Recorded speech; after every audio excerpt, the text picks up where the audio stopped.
Our mission is to be able to give patients the ability to see again. And the patients who we are helping are those who are suffering from corneal blindness.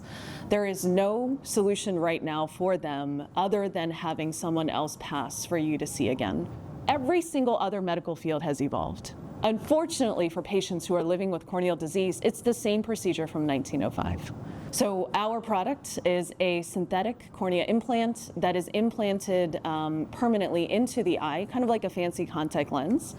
And that's different than what is there today. So we're not using donated tissue, it's a synthetic product, but we are able to both restore and correct vision using the same exact procedures that surgeons are using today in a full thickness cornea repair.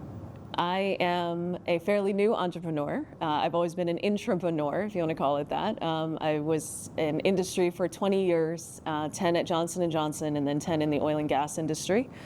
Now as a new entrepreneur, I don't have the comforts of a salary, but what's very special about it being outside is every ounce of energy and everything that I put into it is what I get back.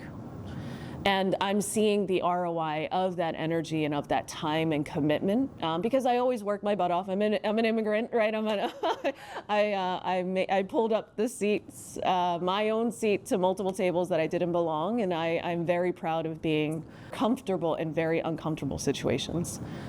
With that said, though, and I think with that resilience and grit and determination, both as an immigrant, but then also my, J&J essentially teaching me how to be a good professional, I've carried that into my entrepreneur life. With the help of my amazing team and Dr. Amelia Zolander, we've been able to do some pretty incredible stuff. When I told my husband, and I told him, and I'll never forget this moment where I was like, I'm going to bet on myself.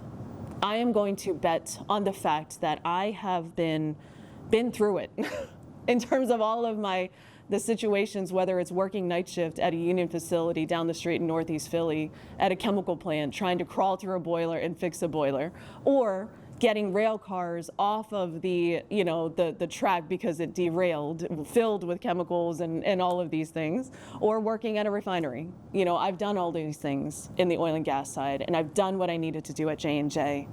It couldn't be a better time. So if I could go back in time and tell myself at that moment, just believe in yourself and know that you are meant to do exactly what you're meant to do based on what you've done before.